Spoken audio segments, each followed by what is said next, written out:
bronche, that's how we say brunch. Here's to the ladies who stay basic with their lunch. You want that bochinche? Paquete con pinche, you hear what they said? Not too busy, glasses clinking. Aquí en esta mesa se respeta como ñón. Si la copa está llena, yo te doy la bendición. So what if we get ratchet? We from the Bronx. That's it. Don't get it twisted. We be going to Manhattan.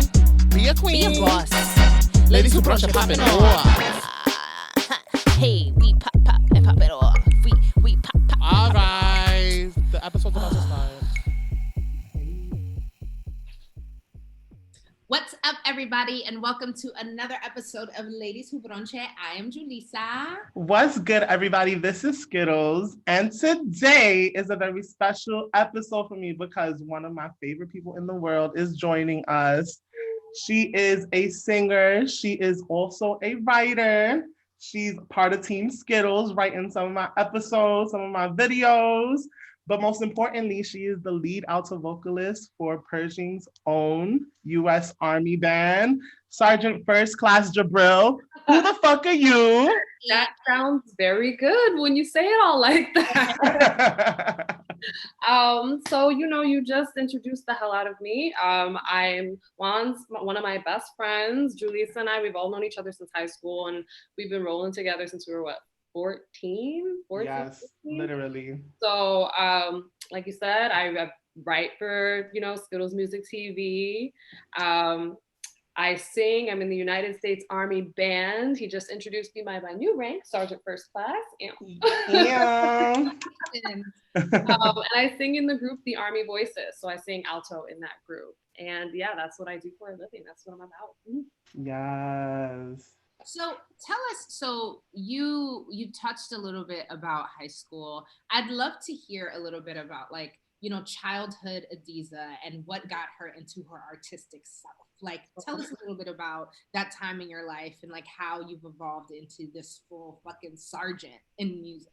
Yeah, it's kind of a crazy story. It's a very wild ride because I was thinking about it today recently. I'm like, wow, life is crazy. I hate when people ask, what's your 5-year plan? What's your 10-year plan? Because I promise you, I have never had a plan. My life is no plans, just vibes.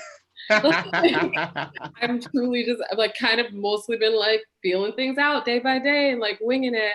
So I knew when I was a little kid, my mother said the first time I was singing, I was 3 in preschool and sang in the holiday show.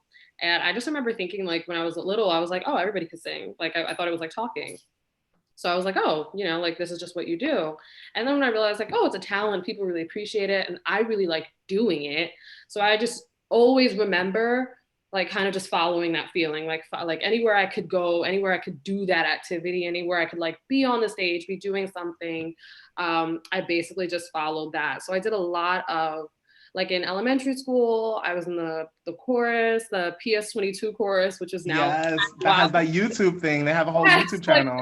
Wow, famous now for elementary school kids. The second year that chorus was in existence, that's the year I joined. Wow. So that was foundational and so important and so much fun for me. And then in junior high school, I did the musicals and everything. And I did a lot of community theater. My mother really encouraged me to do stuff outside.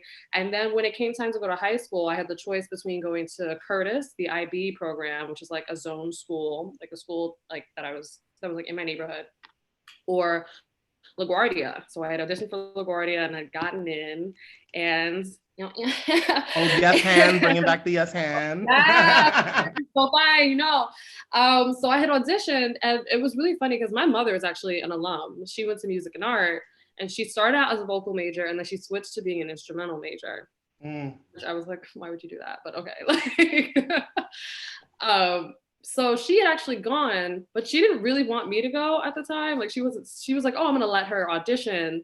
But I think she was kind of surprised when I got in, because she was damn, now I gotta actually consider letting her go, because the commute was crazy. I grew up in Staten Island, New York City's most problematic borough. Oof. And so if you're from New York, the commute from Staten Island to literally anywhere else in New York is a nightmare. So it involves a boat. So my parents, I was 13, and they were I don't know about this. And I just basically begged and begged and begged. I was look, I just had I was like, I felt pulled towards LaGuardia. I was like, I know I could do this honors program and have fun there. I know the people in the school, but like, I was like, I think I have to go to the school, you know? And so I basically begged them and they let me do it. I spent the first 2.5 years taking the express bus into the city because we live so deep in Staten Island, over by the Goethals Bridge, basically in New Jersey. Wait, Oh how my did that God. school Metro card work out for you? It didn't. So my parents, yeah, the green Metro card did not work on the express buses. You have to pay to take that.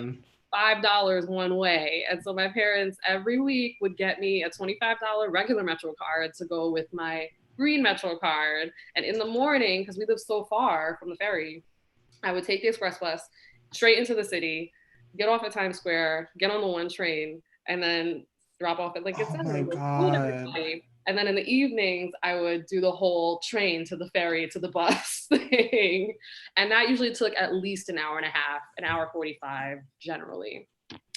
And so, yeah, they didn't want me doing that like early in the morning. So they would pay that $25 a week just for me to be able to get on the bus, know I was safe. Like, it was crazy. And so we moved halfway through high school and I lived closer to the ferry. So yeah. Dedication. That's, you have some, I mean, I already knew you had wonderful parents, but like that they're wonderfully wonderful. When I say that they're like, they were, you know, like my writers, like they were like supportive from the beginning, because clearly what a crazy endeavor that was. Like, yeah, you know, and they were just like, okay, this is what she wants to do. We're going to make it happen and we're going to encourage it. So, and thank God they did, because like going to LaGuardia, we got all these experiences that like to this day helped me in my like professional life. Like all the different types of singing we got to do, all the classical singing, all the musical theater, all the contemporary new music singers were Juan and I. Like we had a music writing, a songwriting class, and we got to do contemporary singing there, you know, and ensemble singing or choral singing, like everything that I did in LaGuardia, I do today at some point. Yes. for my job, you know. And you have a really interesting story of how you fell into your job. And I say fell into, not even like like I said, no plans, just vibes. Get into that later. Right. Yeah, so that was it. Just like I really was just following the music, just literally. It sounds kind of cliche and kind of corny, but I was just like, you know, following singing and just like, where is this going to take me? Who knows? And yeah, landed right in the middle of Manhattan with y'all two and a bunch of other our crazy friends. And it kind of all blossomed from there, you know? Yeah. Well, Adiza, let's get into our brunch questions. And I'm going to ask you, what is your favorite brunch bebida when you are out with the girls at brunch? The way I miss brunch so much right now. So I'm kind of it might be kind of boring, but I'm very into the classics. I love a mimosa, a flavored mimosa. If you got like a pomegranate, if you got a mango, like give me. If you remember Juan El Centro brunch in DC, one of my favorite brunches in DC. Oh my like God. $40, bottomless food, bottomless drinks. Like, and it's all like little, like all the food that you order is like small portions, so you can keep on like just keep ordering, and you could sit like there from like 10 o'clock to like 5 p.m. and just. Honestly, it is, God, it's one of the things that COVID has taken from me that I miss so much. And their margaritas though, their margaritas are ridiculous. Their mimosas are ridiculous. Then like we've had experiences where we don't even get a table, we sit at the bar. Yeah. So the bartender just starts like, instead of making mimosas, like just starts pouring champagne. Like they're just like, it is a magical experience. Like it is my favorite brunch in DC, and I miss the hell out of it. So right now I'm not having my Sunday mimosa. I'm having my Sunday rosé because I, don't really have any champagne on me right now. But yes, so give me a mimosa, any flavor of mimosa, but also an El Centro margarita. Yes. So with that mimosa, with that margarita, what is your go-to brunch plate? Like you can eat this at any brunch that you. Again, the classics. I love any type of Benedict. I love, in particular, a crab cake Benedict, because now living in the DMV area, they put crab in everything down here. So if I could get anything with crab. Yes, I love all the savory things too.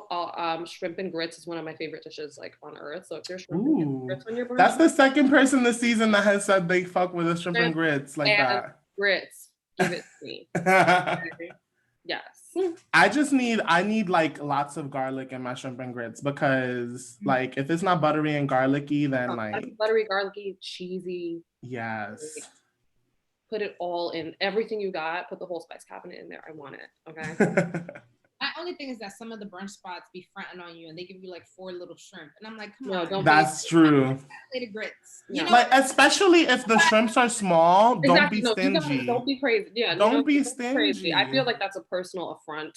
I feel like that's white supremacy at work. I don't know how or why, but I feel like it. Like that's it's not. Like because it's not a cheap dish. Like, you know, when you order it, it's grits. Cheaper.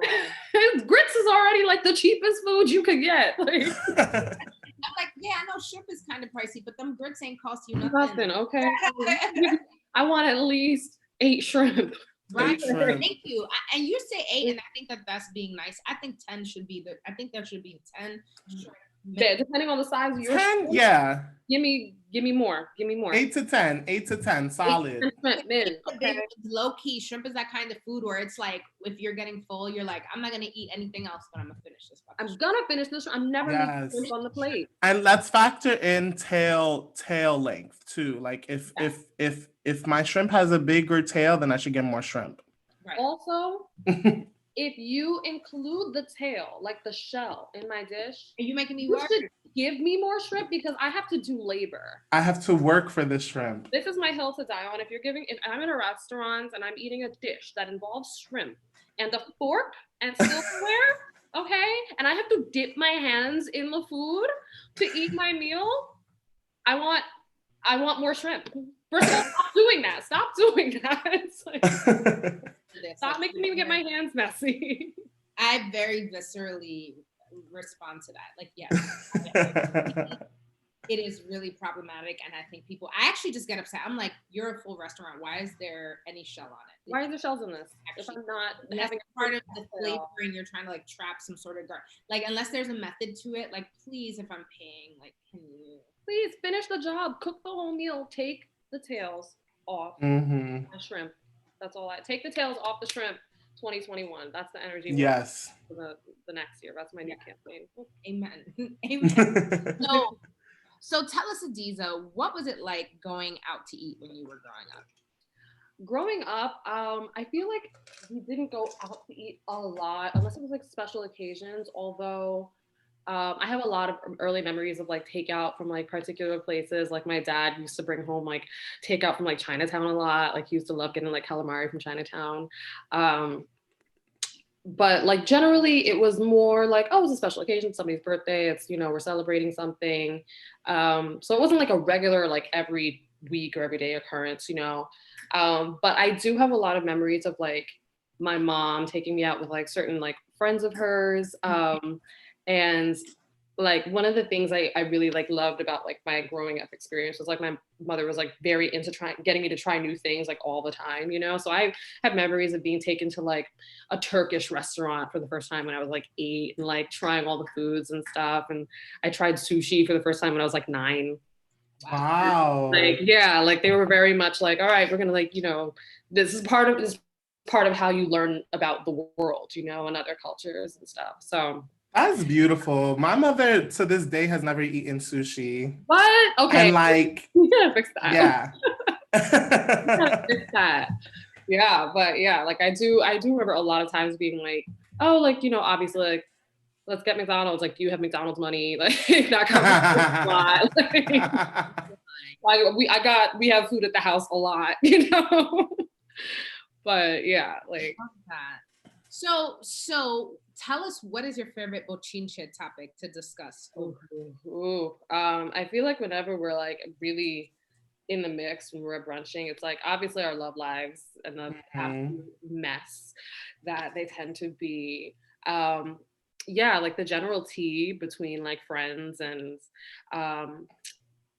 that and like pop culture stuff that like once you get like the stuff that you get between like songs, because then you get like cued by the song that's playing. Nah, because I don't understand why. Okay, we need to talk about giving her flowers. That's the stuff. That's that's the stuff I miss. You can't really replicate that in your own home. It's not the same. It's not. And it's so funny because I think that like I've missed brunch and I haven't gone to like a proper brunch, but winter's really gonna make brunch a hard sell. Like especially with indoor dining and all that stuff. It's just I'm sad. I'm sad. I barely, since all this has popped off, I barely done a lot of even outdoor dining. Like I'm really just doing mostly takeout. And so the prospect of like indoor dining when it starts getting colder is not happening for me at all. And I'm not sitting outdoors and being cold. I hate that idea so much. Like if I'm cold, I'm stressed out, so I can't enjoy it, you know? Yeah. So yeah, it's gonna be a wrap for me 2020 until 2021. Let's see how it goes. Let's see. Who knows?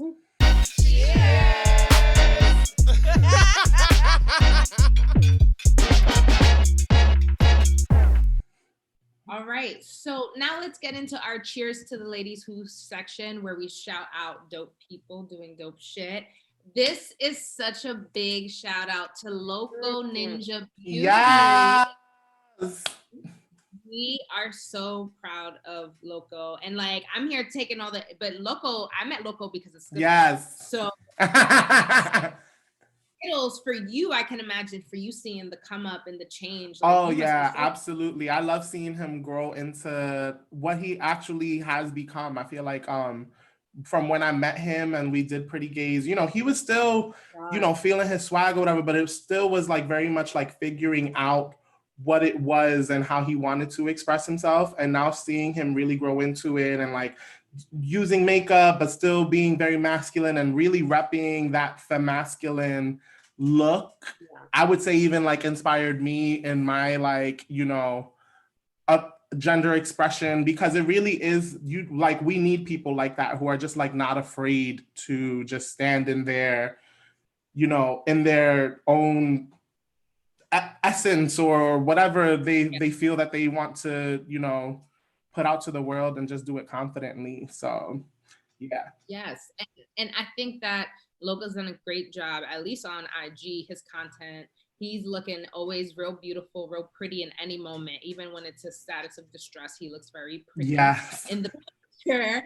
And it had me thinking like, damn, like how are people maintaining baddie status over COVID? Because I'll tell you, I was not doing much maintenance. I think that my happen chance weight loss that started to happen, like put me in a place where it looked like I was doing baddie stuff, because like I was glowing a little bit, you know, but like I realized, especially with the winter coming and like I'm looking at my closet and stuff, I'm like, oof, I need to put effort if I want to do some, like if I want to be a baddie this winter, because last winter I wasn't a baddie, so my closet isn't a baddie closet. I need to go baddie clothes shopping so that I could really participate. And I'm like, damn, like how am I really going to pull this off? Like how am I going to pull off the hair? Am I going to really keep up these acrylic nails that I committed myself to on a whim? Beautiful, like, by the way. I am so jealous.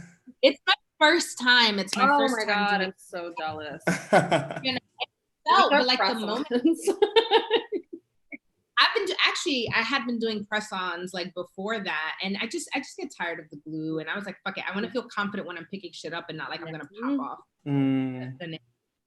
But I want to hear from you guys. What are some of your, how are y'all keeping y'all baddie status over all of COVID? Oh my God. Because Adiza, I know you got a story for me. It's been a journey over here. I'm straight to it. The first few months, I'm not gonna lie, I was like, all right, well, I guess we're all giving up. But then I really miss, like, I love getting dressed. Like, I love getting dressed. I kind of treat myself like a Barbie doll. Like, I imagine myself like going through the wardrobe. I love hair and makeup, and like I didn't realize how much pleasure I got from that experience of like the act of putting myself together every day to like go somewhere. even if I didn't want to go anywhere, even if I didn't want to go to the place, like I enjoy the act of getting ready.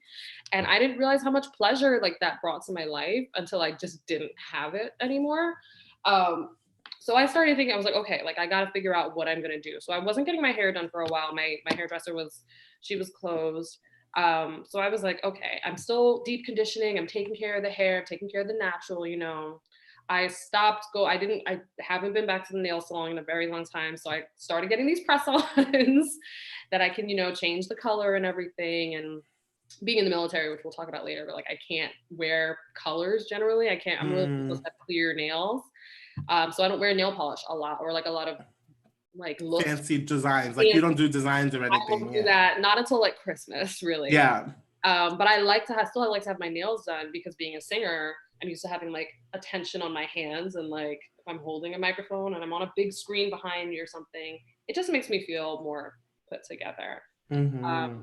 So I was like, all right, got to figure out the nails. I'm tired of looking like a stonemason's wife. Like, let me get these press-ons. I can do my own pedicure. I miss my eyebrow lady so much. I have messed up the shape so badly. I'm gonna be so upset the day I do go back, because her work has been destroyed.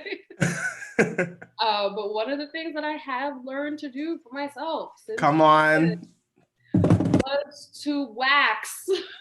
I bought my own Brazilian waxing kit. We all hopped on Zoom and watched her do it the first time it happened, and I have video footage. I was very honored that I was allowed to be. It was we've been a group of friends has been called codependent by someone. But I knew I needed support the first time that I was gonna be, you know, going through the bush myself. Okay, I needed, you know, all hands on deck, and it was an experience. It was hilarious for you. I was gonna say, y'all were laughing. I actually found none of it funny. I was very like horrified, like in pain. Like I was like, how is she doing this? Like after she was done, you saw, I was like, all right, well, I got it. It was upset. The level of bravery that you had and the level of respect I have for you after self-fucking Brazilian waxing. I have a video, but then also a screenshot of the video from after you like pulled it, where like you're like this against the wall and your abs are flexed and your arms, your head, your face is just like. That first strip took me out of my body. I truly left the surface of the earth for a minute, and I like floated above and looked down and was like, what is even happening? Like, how did I get here? Like, how did I get to this point? And like, we have another friend, Samantha, who like has been doing this forever. And I was like, well, that's crazy. Like, and she was flinching. Yeah, she just, you know, like it's nothing. And the first time I started getting waxed like a little over a year ago, and I, you know, getting it done professionally, you're in and out in like 20 minutes. It is a nightmare of a 20 minutes, but it is fast, right? And the first time I did it, I was like, how the hell do you do this to yourself? And now that I know, you can't really tell me shit. Yeah. You are a new level of woman. I'm a different woman now. And it's honestly gotten easier, like, because I still haven't been going back to the salon. And once you start waxing, you really can't stop. Like, they're serious about that. Like, if you want to maintain the like growth pattern, it like comes back finer and everything, you can't start shaving because it messes the whole thing up, and it makes it, yeah, it really, it's a whole thing. Like, there's a reason you don't like go back and forth between methods. So I was like, okay, if I want to maintain this, I gotta learn. And I did. And whew, like, yeah, nah, I'm good.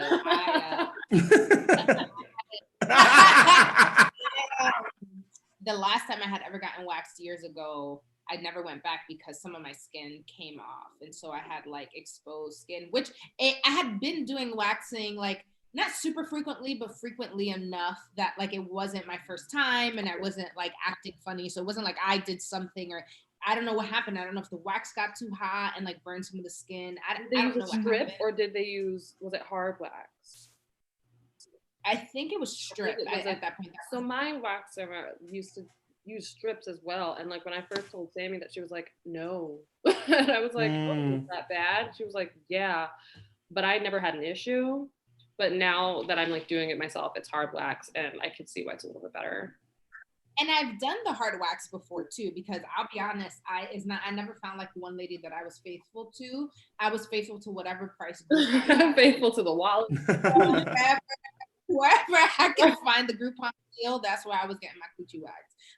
And so that led me down different paths of different waxes and stuff. And I think that I never found anything that I could tolerate the pain enough of that I would want to be coming back. Also, I'm so manic with pubes that like I can't wait the period it needs to grow back. Like it actually you gotta give it like 3 to 4 weeks, you know. Yeah, and I can't. No, the whole point is that I want to feel, you know, like pussy shaven all the time. It's like a personal preference thing. Yeah, and even during quarantine, I tried. I was like, well, how do I feel if I let it grow out a lot longer? Since I wasn't fucking nobody, I was like, it's fine. Like, let me try to tolerate it myself. And I couldn't. I didn't like it. I didn't feel comfortable. So I'm just like, all right, back to the shaving, the awkward positions, and you never quite get it right though. A wax is. Honestly, since I've started, because I was getting a lot of, because I used to, you know, be a, you know, razor and Veet every now and then. I would, you know, use the Veet.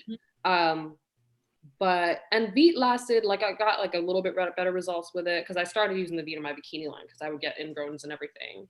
Right. So I was like, I noticed with the waxing I was getting less ingrowns. So I was like, and I get more ingrowns with waxing than with shaving because that was the whole narrative. And I was like, oh yeah. And every single time I got a wax, I got ingrown hairs. I rarely get I find though that the ones I get now are like worse. Like they're fewer, but they're worse because they're just creating like an open wound essentially.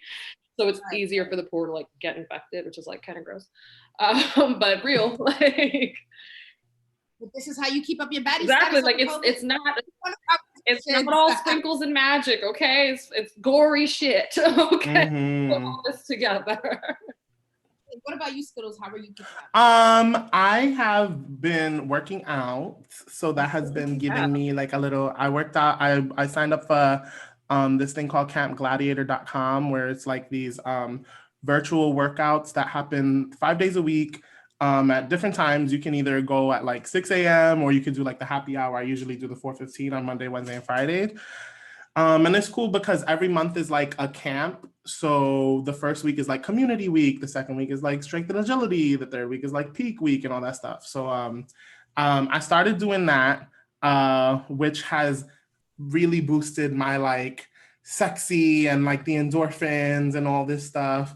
I've been feeling very masked like since at least in my gender expression, like since like the summer started. So I've been like rocking facial hair and I've been like really kind of leaning into that.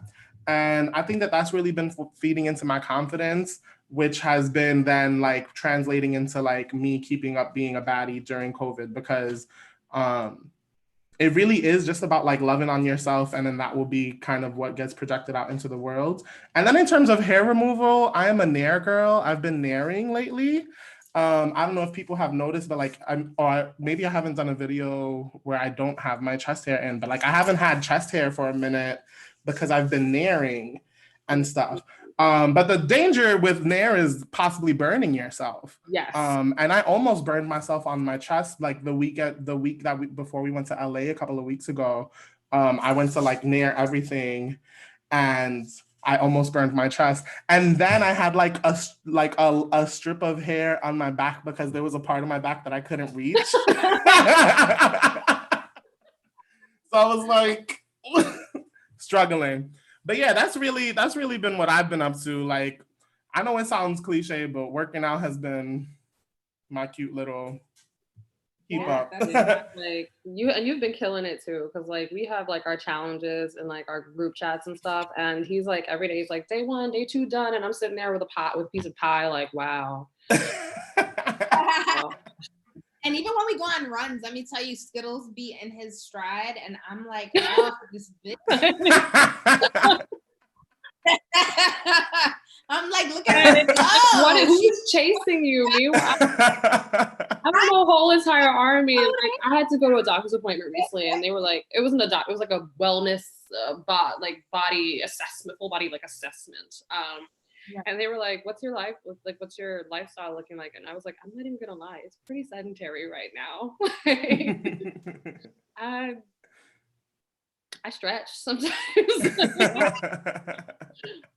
I'm gonna get back on it. I said that in November I'm gonna do no dairy in November, except for Thanksgiving. I am going to give myself the grace of You have to mac and have the mac and cheese.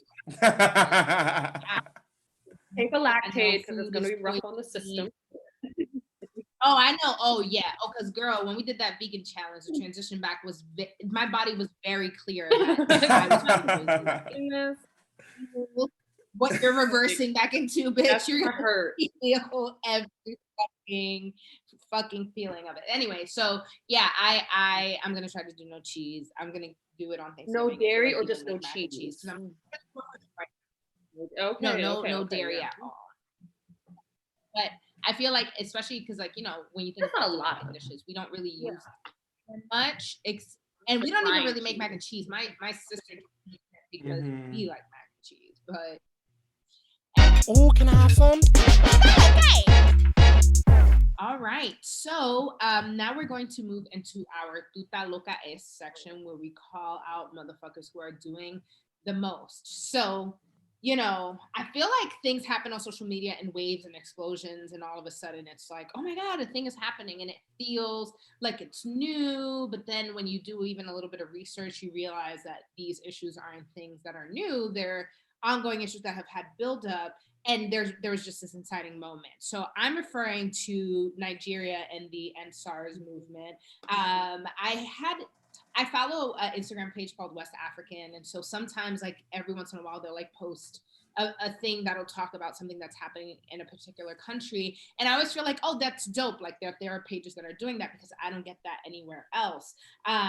So when I saw the explosion of End SARS, I was just like, wow, like, whoa, this must be this unprecedented thing that happened, that we're finally giving an African nation some more attention than we usually do.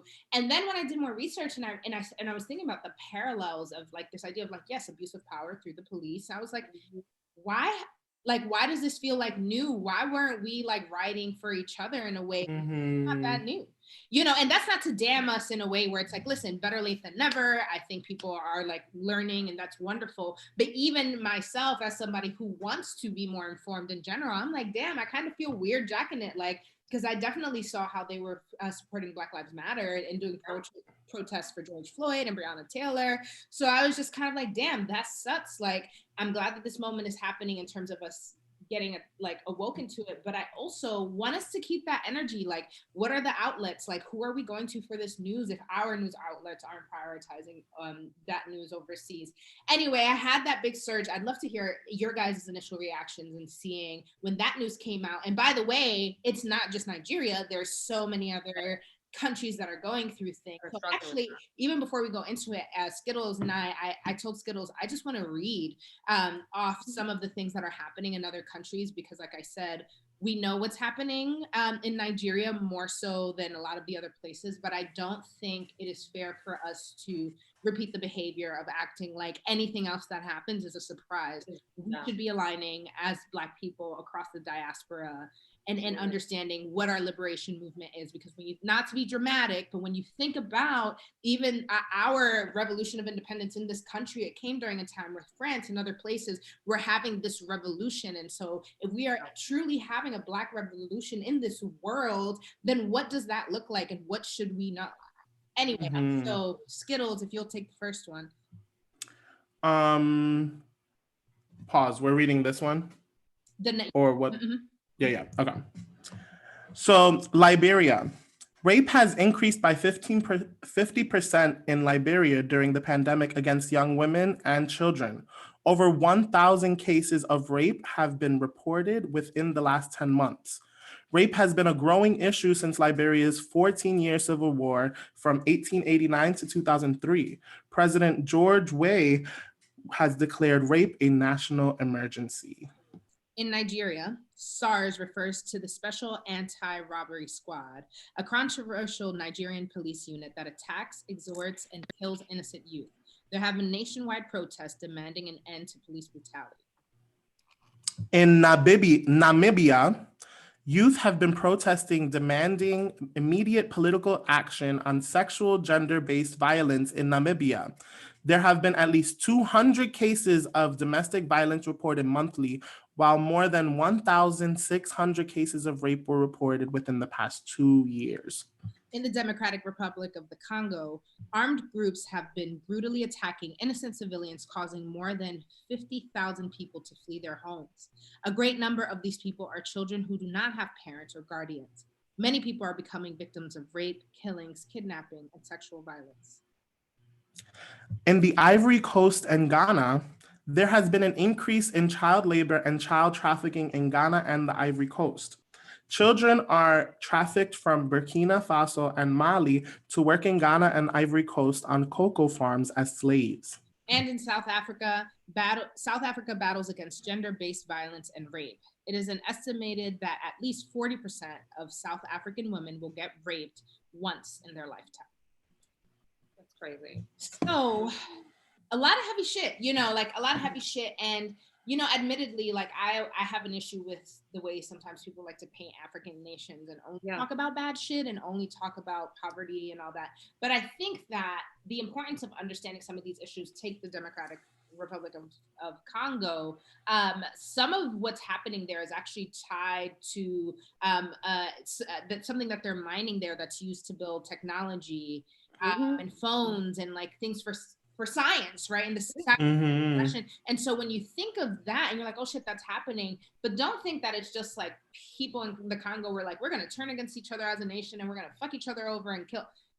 There's something buying and robbing something and being incentivized to and all rooted in like global capitalism. Yes. You can't really look at these countries and these conflicts outside of that, and you can't really talk about, I hate the term like underdeveloped world because it's really like overexploited. That's the term I'm using, because we really can't look at these situations and examine them outside of the context of capitalism, outside of the context of colonialism in particular. Like with SARS, and being half Nigerian myself, and so I have family there that I worried about, but I also felt like I was disconnected essentially from the issue until more recently, where I just didn't quite understand the breadth of like how far spread the corruption was. I knew like it's kind of just understood, I think, like amongst the Nigerian diaspora, like, oh yeah, the police are corrupt, like it, but like the SARS in particular, I didn't know how bad things were. And my cousin Catherine actually wrote like a really beautiful piece over the summer, linking the movement for Black lives in this country and the legacies of colonialism and like how that kind of tied into the police brutality in Nigeria, and how like we have to be thinking kind of like cross culturally, pan-Africanly, really, if we're thinking about liberation movements and what does liberation for Black people look like across the world. Like there is no SARS without the history of colonialism. Like that's the legacy of leadership, and the legacy of policing that we were left with, in Nigeria, across the African experience, across the Black experience, across the world. There's a level of violence that we inherited. And now I think we have to imagine our way out of, because really we have to free our minds enough to imagine a world, like what does it look like for us to care for each other communally? What does it look like to envision a world that's not so heavily reliant on police and policing and prisons and cages and treating each other like animals? How do we treat each other humanely? There's got to be, because clearly I think all across the world we're experiencing this like awakening. We're like, there has to be a better way than this, because this is not working. And what has to happen to make the higher ups realize that this isn't working? Because clearly we as the citizens who are seeing it and experiencing it are coming to this awakening, but the people who are in charge are not. And like, but they are. It's not working for you. Right. Like that's the thing. it's working as designed. It was never designed to work for you. You know, yeah. Doing just well and fine. So it's not, and I think the reason I say it that way is that I think we need to start speaking in those terms. It's not what's going on. The systems are not broken. They are working. We're not being loud enough. We're not unified enough. There's not enough numbers. Bullshit. They see it and it is working just fine. Thank you. And you know, and so I think, and that's why I think for us, this sort of being proactive about things. So like you were listening to some of the things, and I think another thing that's important in all of that is just basic read, motherfuckers. We got to start reading. Like, and I say that as somebody who often is like trying to take as much as they can from videos and stuff. And sometimes I'm like, yo, if I really want the answers to some of the questions I'm thinking in my head, I have to turn to a certain type of journalism, take an article and read it all. Yeah, like, you know, like, and that is just, I think that's just part of the beginning. It's almost like I wish that adults had homework in the way when I was in school and we would have to like read an article from the newspaper and write like a current events, current events. I remember having to do current events weekly, but I think it's like so much of it now. Like I like what you said about like adults having homework, because I think that we are all kind of paying for the lack of homework that like communally adults have not done. We as adults coming up now and like adults prior to us, and we're all kind of paying for this lack of education, or this poorly constructed, or maybe not poorly constructed exactly how it was intended to, you know, it serves exactly who it was intended to serve, which is basically white people, you know? Yeah. I wonder if I want to rephrase my question as like, what do we have to do to get the older generation to realize that it's not working, and less of like the people in charge? Because I feel like that's what the people our age are combating with the most, is like this older generation that feels like there isn't something wrong, and that feels like if you just march and if you just, you know, hold signs and scream outside of a building, that this mass change is going to happen, and that they feel like we're not doing it right, or they get upset when people are rioting and getting a little bit more rougher and violent in their protests.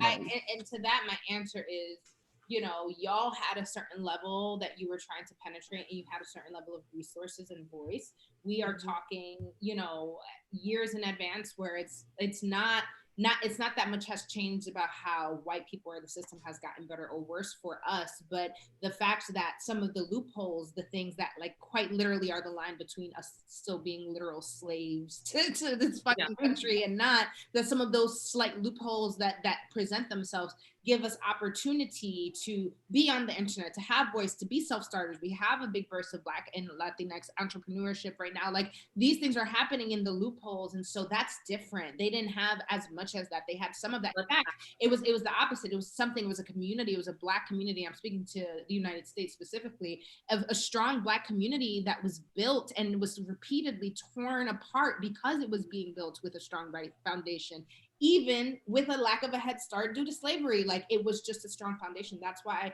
all these TV shows that are now going back and covering some of these massacres and stuff, that stuff is important, because we're taught our history almost like we've always been sitting around and like waiting for things to get better, and nothing ever gets better for us. And like we're doing liberation and like being lazy, watermelon, like waiting for our welfare checks. Is not how it works. Like that's actually not the truth of who we've been. Like how would like historically Black institutions have started? Like how would so many things that we have been true if the narrative that the media teaches us is also true? It's because one is a lie. One is controlled, if not a complete lie. So anyway, sorry, I got passionate there. But you know, I do think that there is a way in which what they expect looks different, but their mindset, their tools were different too. And they don't necessarily all know, because some do, because not that all older people are on the same page, right? But like for those who don't, sometimes I think the disconnect is even like, look at their Facebook, like look at the types of memes they use. Like they're so outdated and like, these are the I love like when you could tell like auntie grandma Twitter versus like the way they utilize the tools. They use it, like an older generation is going to use the tools differently. My hope is like, I think that the best way to stay current and to keep your mind young and to keep being active, like, and to stay on the forefront of political movements, and not because my biggest fear is turning like 70 and 80 and being like, the youth got it all wrong. Because if anybody is going to inherit anything about the world that you are created, it's the youth. You should always be listening to them. I'm at the point now where I'm like, oh shit, we're not the youth anymore. Like, yeah.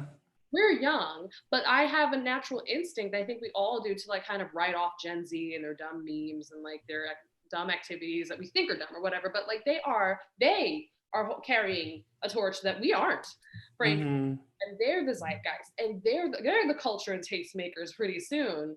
And so instead of being dismissive, my goal is to always have an ear for them and to always be kind of tapped into like what's going on, even if I know like it's not necessarily for or about me, that like that is the future talking. And whether I like it or not, the future's coming, so you better get on board. And I think that that is just one of the things that as we become a different level of a different vanguard, like I think that that's just one of the things that we can constantly keep in mind, is not being dismissive of younger voices and their experiences and what they're saying the problems are, and being like, oh, you think you had problems, we had X, Y, and Z happen to us. Like, no, if they're having problems, that means that the work's not done, and maybe it will never be done.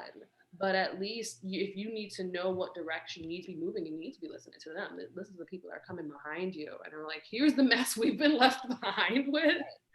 Help. Yes. Well, yeah. So guys, stay informed. Read up on it. Stay up on it. Figure out ways to get involved. I realized when the news broke for me, the first thing I was like, oh, but what do I do now? Like I was going and I was like, oh, so what do I do? Like, and I feel like that was a general mood too. Like I saw statuses where it was like, how do we help? Like, what do we do aside? And really, I guess the answer is share the information, keep it circulating. That's a part of it, and then donate. One of the things I saw that I was just like, oh my God, I've never heard truer words, but they were like, Nigerians, there's like, people are organizing on the ground. They're like, Nigerians do not need a voice for the voiceless. If Nigerians are anything, it's a voice, okay? Anybody Nigerian, you have never, ever we have never lacked for voice as a people. What you need to do is amplify those voices basically and listen and, donate where you can, and just, I think continuously think about our struggles as being interconnected. Yes. And getting your ass beat by the police is a problem all over the world. That's real. Ooh, this looks good. Oh my God, this is delicious. I definitely want to taste that. Oh my God. Wait, pass the salt? All right, guys. So now we are moving into our plate of the day. We need you, Uncle Sam says, but what is it like to be Black in the military? Oh, Adiza, and please give me your proper title. What is your proper? If I was in the shits, what would I be referring to you as? I am Sergeant First Class Jibril. So what is this first class? Because I know sergeant, but like, what does it mean to be a first class sergeant? So I'm just going to briefly explain the rank structure, because if you don't really live in this world, you don't know what any of that means. But so I'm an enlisted member. I'm not an officer. Those tend to be commanders. But enlisted members go from the rank of private all the way up to sergeant major. So E1 to E9. The rank you're familiar with, sergeant, would be E5, and that's the beginning of the NCO core, basically.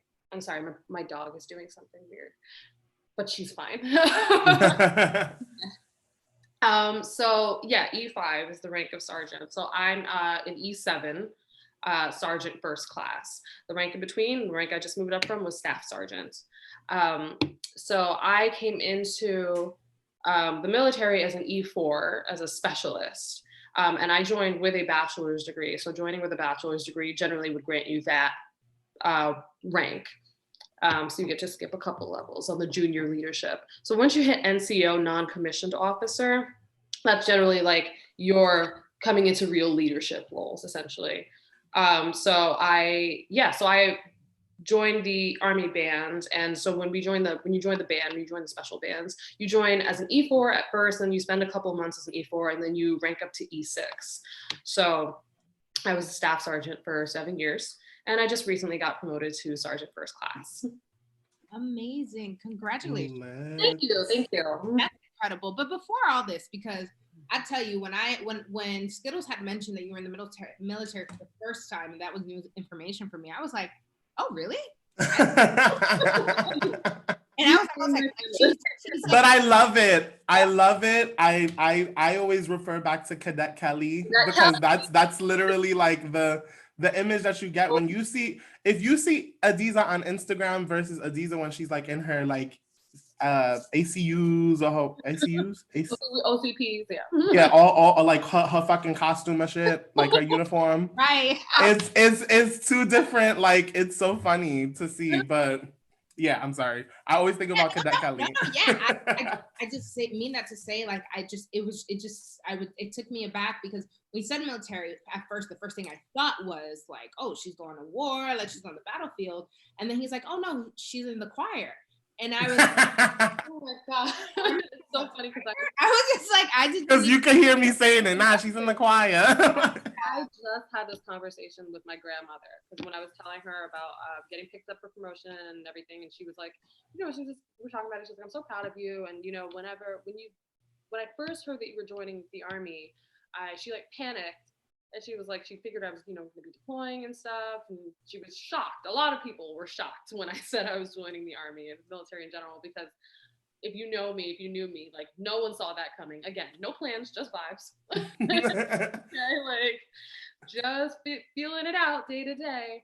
And so I just kind of ended up on this particular ride.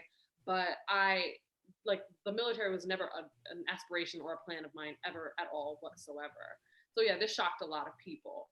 Yeah, but what is that story like? Because you literally fell into it. Like, yeah, I was gonna say, what was your relationship with the military and perception of the like before you even started? And then I'm eager to hear the story. Yeah. So, when I was an undergrad, the person I was dating at the time, their mother was in the band. She was a singer as well. And I, at the time had no aspirations. I had no desire to really join the military or to join the Army bands or anything, or the military bands. But I just knew that it was an option, which generally is kind of interesting to me, because I'm like, well, that doesn't mean that means that there's a whole, like, you shouldn't have to be dating somebody to know that like this avenue exists, But around the time to graduate, senior year came, and an audition was opening up, a spot opened up, so we were having auditions, and she had been like, oh, you need to audition. I was just like, I don't know about the military. I don't think so. And I kept just kind of putting it off. And then like graduation was really coming around. I was like, damn, I got to do some auditions. Like I got a job. And so I just took this audition. I sent in a packet and got called back. And I was like, I did not expect to win it. I was like, I'm just here again for the vibes. I was like, to see what happens, to get some more audition experience under my belt. Lo and behold, I won. So that day I had to like call my parents and be like, so I got a job. I have to join the Army though. And they were just like, everybody was just like, what the hell is going on? Like, what is going on? And I was like, okay, good question. Let me. And yeah, and basically when I, kind of like laid it all on the table, basically the Army, all the military branches essentially have bands. Like the Army has a bunch of division bands, like bands all over the country and all over the world. And that's a different MOS, it's a different job title, 42 Romeo.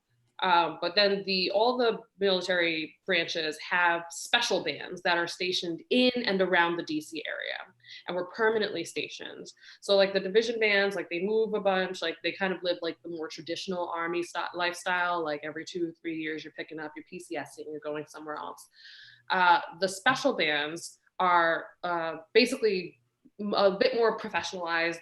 Everybody, like the level of musicianship, the level is higher, because you are expected to come in at a certain level of musicianship already. It's what gets us the rank that we do so quickly. It's why we skip over so many people to go straight to special, straight to E6. Like generally in the Army, that would take you about 10 years to get to, you know?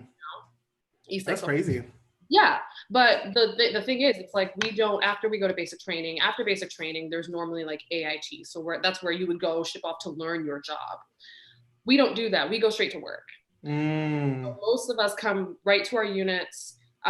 Most of us come in with at least a bachelor's degree. Many of us have music degrees. Not everybody. It's not a requirement, but it's just kind of the norm. So because we come in with a certain level of experience already, and the Army doesn't have to spend a bunch of money to teach you how to do your job. Yeah. You come in with a certain level of expertise, so they kind of rank you as such. So the lowest rank in the special bands is E6. You go from E6 to E9. All the conductors, they are the officers. So they move around every few years. But we, as the enlisted, as the musicians, we are permanently stationed. So I've been stationed here in Virginia, right outside DC, for the past 7 years, which is very long. Stationed in one place. In the rest of, like, that's unheard of in the rest of the military, but it's like kind of the only place where you can basically do your job and like be in the same place the length of your career, 20, 30 years, as long as you stay. Yeah. What basic training look like for you? Like, were you doing physical stuff? Oh yeah. No, we go to basic, like whenever. So you know how to shoot a gun, fuck out of here. I learned all about the M16, the saw, like all of that.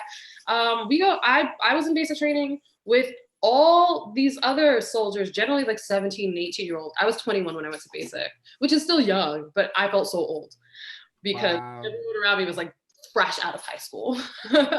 My best friend, my battle at basic was, she's now a staff sergeant. I think she just got promoted to E6, Staff Sergeant Hamilton. But she was 35. She had turned 35 in basic. She was from Brooklyn. We shipped together and we were like thick as thieves the whole time because we were like, these kids are crazy. So it's me and you, okay? Like, yeah. But you're in there with all these, younger kids basically coming in fresh out of high school, and you're doing everything that they do. You are up at 4 or 5 in the morning, doing PT in the morning, ruck marches, learning to shoot weapons, learning customs and courtesies, learning drill and ceremony, all that Cadet Kelly stuff. And speaking of Cadet Kelly, I wrote you a letter and put glitter in it and almost got you in trouble, right? Oh, guy, almost. He sent me, so I still have all these letters. I still have, like, that's one of my favorite possessions. Like, I have a whole big old envelope of all the letters I got sent, because you don't have your phone. You don't have your phone for 9-10 weeks, essentially. So letters are like your lifeline. Like, getting mail at the end of the day was like, it was like the best part of the day. And like when mail came and you didn't get any mail, it was like always kind of a bummer. But I usually got mail because I had so many people writing me at Skittles, writing me at my parents and my friends. And at the time, like I had just so many people writing me all the time. And so he sent me a letter that was full of glitter, and I opened it on my freshly made bed, drill sergeant approved bed. And I'm just like, oh, letter. No. And I know he sent it because we had a joke about like every girl deserves to sparkle. Yep. That's what he wrote, and I know he thought he was being so sweet.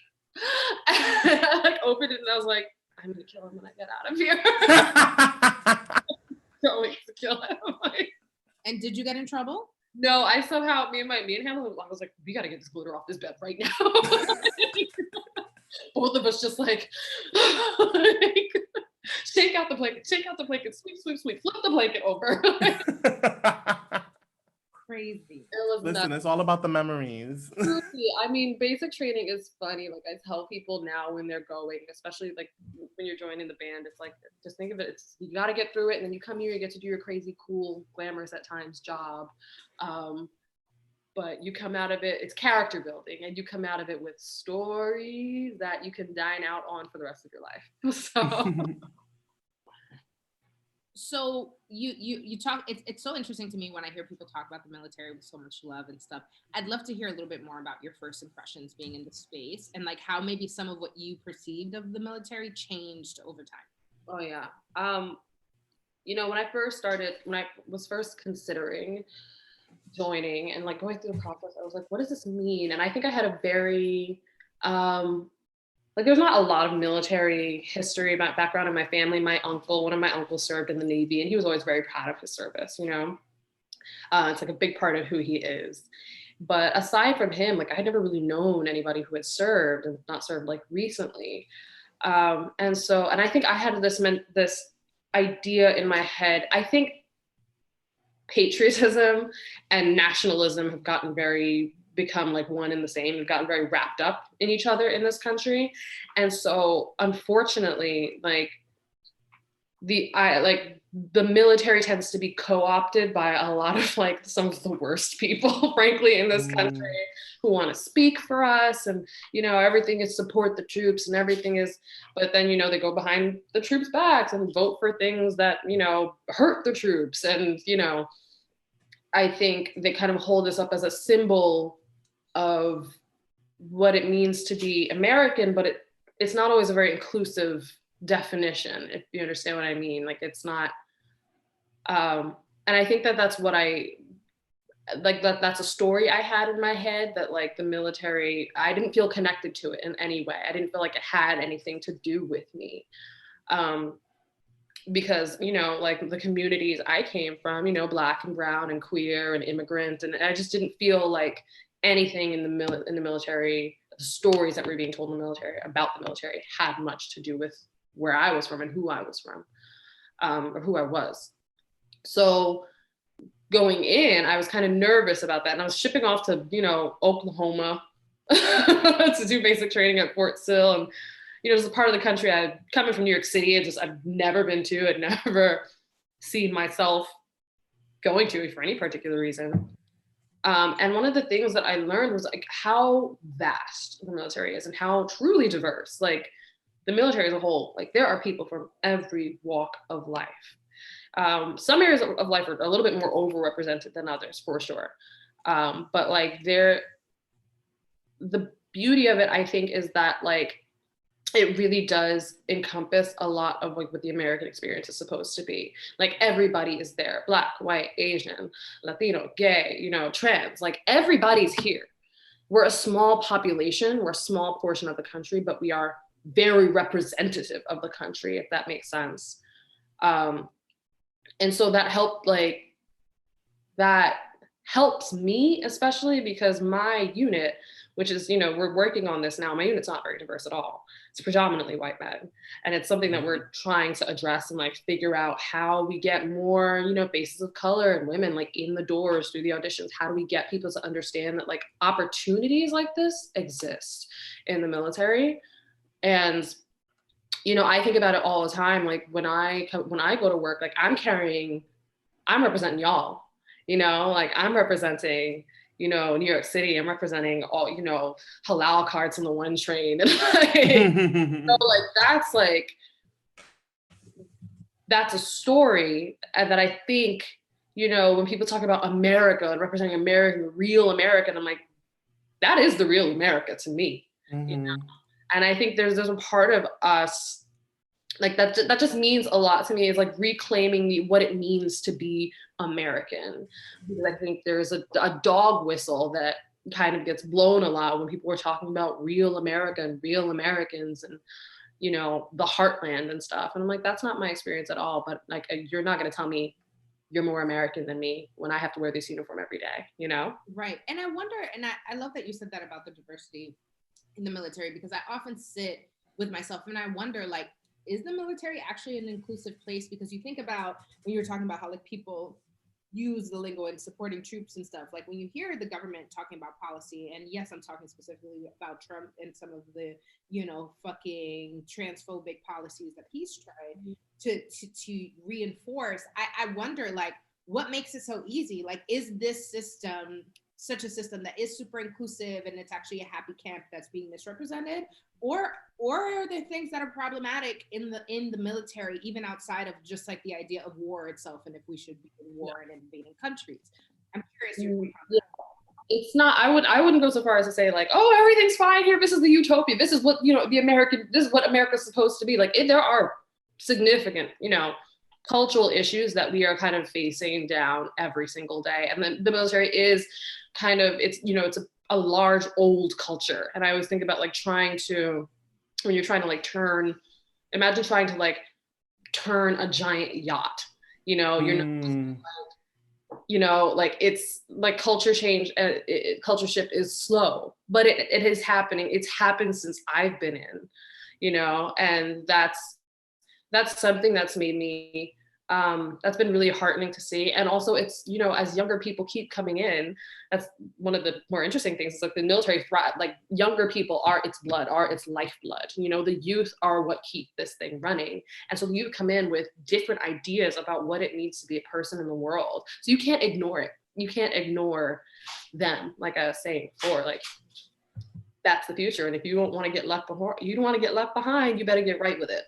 So would you say that the tone is like of the military, and I know like you're in a specific section, so it's not even like a blanket statement.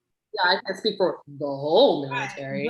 But is it like pro-Trump? Because I guess because of the way the image is touted, it makes it seem as though being an employee of the military, of the army, or whatever, is to subject yourself to have to be yielding to anything that is Trumpist, whether you agree to or not.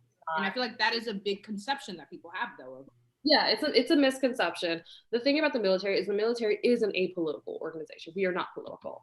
Like that, you're constantly trying to get people to understand. And then there are times we kind of get roped into things. We're like, ooh, like this is not what we're supposed to be representing, not what we do. And again, people, use the military again for their own means and their own agendas. But the military itself is not a political organization. It is completely apolitical. Now we answer to our civilian leaders, and we answer to whoever is president at the time, whether you like them or not, whether but again, the president is not a king, and so when they try to, when he did that, tweet where it was like, are trans people not welcome in the military? And I'm like, that's not true. Like, we had just recently before that been having trainings about being trans in the military and like what that experience is like and how to help your trans soldiers if you have a soldier that's transitioning, and like how to support them, and like what's kosher and what's not, and basically like that's there's the thing about the military is that there's so much bureaucracy that even though was the commander-in-chief, like that tweet didn't undo, that doesn't undo the years of people service, or it doesn't undo all that training and everything. It kind of threw us for a loop. But like, it's not, that wasn't like, oh, and this is now law. Like, and I believe it was pushed back on by the Pentagon, and yeah, but I do think it's hard when you're in and you want to like let people know, who you are, who we are as people, and who we are as, your service members, that we're not Democrat and we're not Republican. I mean, personally, you might be, like your personal political views are totally valid, but like as an organization, like that's not what we're about, and I think that gets kind of lost sometimes. So then if if there were things that you would hope could change about the military, whether it's in your specific sector or just the organization overall, what are some of those changes? So so I'm now on the Army Band's diversity, equity, and inclusion team. And so one of our goals, again, I touched on this earlier, but one of our goals is to get the special bands in particular, to look like the rest of the Army. Because it's really kind of problematic, to look at, to see these, like, first of all, like I always say our jobs are some of the best kept secrets of the military, like, people don't know that we exist. And that's generally we do a lot of public outreach, a lot of community concerts and stuff, but we kind of exist to serve the upper leadership in the Washington area, you know? Yeah, can you speak a little bit, actually, now that you're on that point, can you go a little deeper about, like, yes, you're in a band or in the choir, but like why does the Army even have any Why do we have So I think of our units and units like ours, like we're basically an arm of soft diplomacy, you know? And so like, it's not uncommon for us to go into, like, the chief of staff or the chairman of the Joint Chiefs will have a dinner, you know, and with diplomats and leaders, military leaders, civilian leaders from people all over the world, you know, and I don't quite know what that dinner is about or what they're discussing, but I come in there at times, or I'm called in with the Army Strings or with the Army Voices to do a quartet or something, and to kind of provide music for that meal or for that interaction, and to basically kind of soften the butter, basically, you know. We're lubing up the room, you know? And like easing any tensions or just creating a human connection, you know? And so I like to think that, you know, I don't know this, maybe I'm making my job sound more important than it is, but I like to think that maybe there are wars that we prevent. When people come and they hear their national anthem sung so beautifully at them, you know, or they're, you know, we are singing and then we get other people to sing along with us, and to have this like moments of like human connection, you know, with these heads of state, you know? You know, maybe that's a conflict that we manage to avoid now, because there's been an element of humanity brought into the room, where it's not just all about, you know, the uniform and, you know, and the conflicts that arise. Yeah, so we're also an arm of like community outreach, about like connecting the community to the Army, you know, so that when people see, you know, soldiers, but not just visuals of like soldiers holding weapons, you know, or, you know, diving out of helicopters and stuff, but like holding a microphone or holding a guitar, like that's something that people can relate to, you know. And then it's like, oh, they're people just like us. And not only are they people, they're experts, they're professionals at what they do, you know, like they're not just like Joe Schmoes that we just pull off the road and we're like, here, have a guitar, hope it sounds good. Like, no, when you come and see us, you're gonna be like, oh, they're really good. Do there.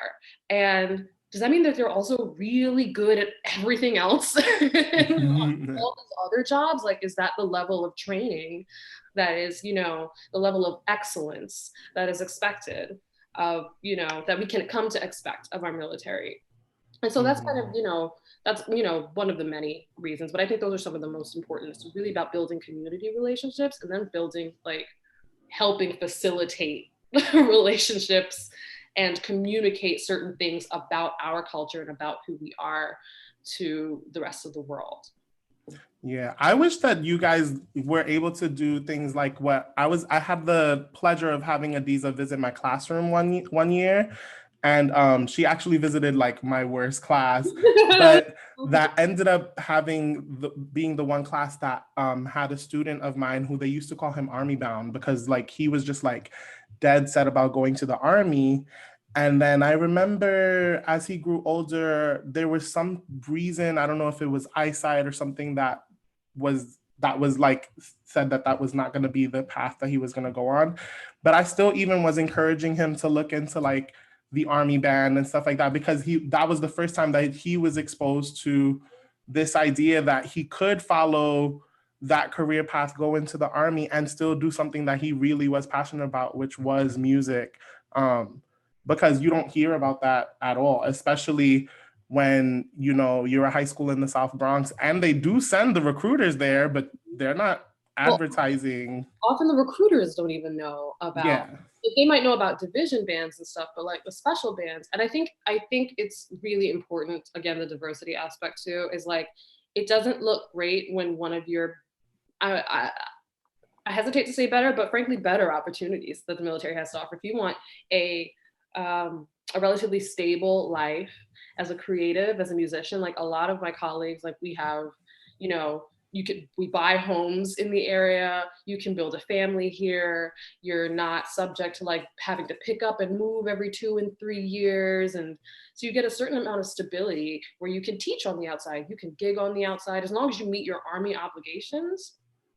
the rest of the time, your life is yours to kind of use and mold as you want, which is a little, frankly, a little bit different than the, it's not a typical military experience at all. So when people ask me, like, what's it like to be in the Army? I'm like, I am not the example. I'm not the exception to the rule. I can tell you about my experience. But it doesn't look great, I don't think, when most of these opportunities, it looks like most of these opportunities go to white men. And then it's like, oh, but the rest of the Army looks like us,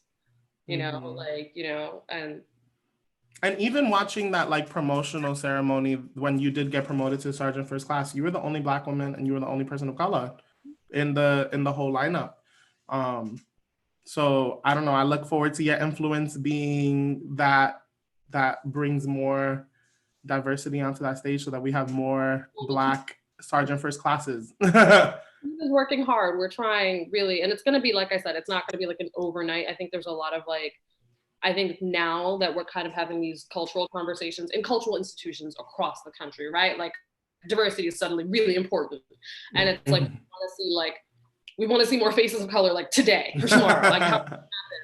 But these kind of cultural changes are slow, and it's continuous work, and it's going to be generational work. It'll probably, I'm hoping that things by the time I retire look very different than they do now. I don't expect them to look completely different tomorrow, next month, or even next year. But I'm hoping, when I hit 20 years, and I'm ready to move on to something else, that I leave something behind me that's like, all right, this is, we're making good progress. And talk a little bit about that. So, because that was the question that we sidetracked from, with what if you could change something, what would you hope to see change? Yeah, I frankly, I just want to see more faces of color in the special band programs. I want to see the special bands look like the rest of the Army. I think it is, we're often, we're considered like we're told all the time, we're like the ambassadors for the Army, we're ambassadors for the American people. And I'm like, cool, then why don't we look like it? Like, why is that? Like, why do we look the way we do? This has nothing to do with the rest of the country, and it's very easy for people to write off if all it looks like is just like a jam club for white boys, like, that's not the direction that the country's moving. It's not the content, I think, that many people are clamoring for right now. And so I would love to just see the bands move to really prioritize that, and really, not see it as like a, I guess culturally, not see it as like something we have to check the box to do, because we do a ton of training in the Army. There's always something we have to train, right? We always got to do some kind of training. I don't want it to be seen as like, we're checking the box, look, we met a quota, but to see, having a truly diverse ensemble, truly diverse unit as a strength, and the lack of diversity as a weakness, and so for us to understand that like the mix is what's going to make you better. It's what's going to make this place stronger. It's what's going to make us more relatable. It's what's going to draw people closer to us, because more people will be able to see themselves here. Yeah. So should others join? This is a kind of a good and like heavy question. I would say, I'm not gonna say yes and I'm not gonna say no. Joining the military is a big decision. I'm not gonna pretend that like it is for everybody and that everybody should do it. I can't even speak to what the rest of the experience of the Army is really like, because my experience is so different. What I do say when people are considering it, the military is full of opportunities. If you are willing to, like, if you know where to look, if you know how you want to use your time in, and if you go in with a plan, you can get a lot out of it. Education benefits, housing benefits. There's just, training and just broadening your resume. There's a lot that you can get out of it, but it also comes with a lot of risks and a lot of potential areas that could, that might not benefit you. So you need to really think about what it is you want to do, what it is you want to get out of it. Is there a way that you can do what you want to do outside of the military? And if that is going to be better for you, because again, joining the military, it comes with a level of sacrifice that I can't really stress enough. Like, you're going to, at some point in time, be far away from family and friends. your work is going to keep you from family and friends for some reason. You aren't able to do all the things your civilian friends can do, frankly. Like wear nail polish. Like, you know, there are certain things that like you're just not going to be able to move the way that you did in your civilian life. Are you willing to give certain things up? And if you are, if you know the sacrifices don't outweigh the benefits, and you have a clue about like where you want to take it, then like sure. If not, if you're not quite sure exactly what that's going to look like for you or what you want to do, think on it. Mm-hmm. So I wouldn't recommend anybody just join lightly because it's a big decision, you know, and at times it could mean your life, you know, depending on what your job is, depending on the needs of the Army, it very much could, you know, mean the ultimate sacrifice. So really you have to think very broadly, and you really need to think about your specific situation and what you need, what you want to get out of your experience. So I'm not gonna say yes, I'm not gonna say no. Right. Yeah, and I mean, and I asked, and I talk when I was at WeWork, and I would talk about like, yeah, being in corporate America, there's like the answer for the general answer, and then there's the answer if a Black person's asking. Black person is saying, what is the space? How do I enter it? Do I fit in? And like that honest answer. And so I think that's fair. Like, you know, it's not yes and it's not and it's not no. And I think the biggest takeaway I've gotten from what you've said today is just the way that the way media and just the narratives that we hear about the Army are so associated to politics. It's hard for people like me, admittedly, I'm the person, right, who to really dive into this military culture. And even like I support our troops, but it's like I support the people, fuck the institution has always been my mentality. It's like I have family that is of this institution, so like I love these people, and like the same way I have family, other people have family, you know, they're just fucking civilians here. It's the institution. And so I struggle so much, and I always wonder, like, is the Army an institution that's taking care of Black people? Like, you know, like, are they doing a good job with us? But it also sounds like you're in such a particular area that's, and even in thinking about what I'm talking about, a lot of those times I'm talking about people who are literally like at war, in the battlefield, and like the conditions of war and PTSD. And that's not to say that there's no room for people in other departments to experience some of that, but I'm saying like my relationship, once I think Army, I think somebody in the middle of a fucking battle, right, and like not getting taken care of, and that's all I think about. So it becomes difficult for me to hear this, but it sounds like you're saying it's a balance, and it's really about where you're at. Yeah, there's just so many different stories to be told about being in the Army, about the military in general. There's just so many different experiences, and I think it's important that we like try and hear as many as possible, so that one doesn't become the dominant narrative. And I think it's important to remember that like the military is just like it is an institution, but it's also just made up of people. Yeah. And people are liquid, and people are fluid, and people are constantly changing, and so the military is constantly changing. You know, slow as it may be, it is changing. And I think what would be great is, to your point of recruitment centers and stuff, if they, I don't know I'm not here to fix the military. The U.S. Army, if you or Navy, whichever fucking thing, if y'all want to hire me to do a rebranding, you want to be the PA. outreach, like I'm great at that. I'm great at outreach strategies. So I just wished, like, I think about even us, or at least myself, when I was a kid and I first heard of LaGuardia, and it was like hearing about all these things, and it was kind of like, whoa, that's crazy. I didn't know about any of this, but there was an excitement about a space that was artistic. I wonder if there's a way that in recruitment we can talk about these other things that aren't just about fighting, because it then lends itself to my theory around how they poach our communities for the bodies to put on the front line. And so, but maybe I think that because I don't see them poaching for any other reason. I don't know these things to exist for any other reason except for signing them up and putting them in the front line. So I wonder what the Army could do about that. Army, if you're listening.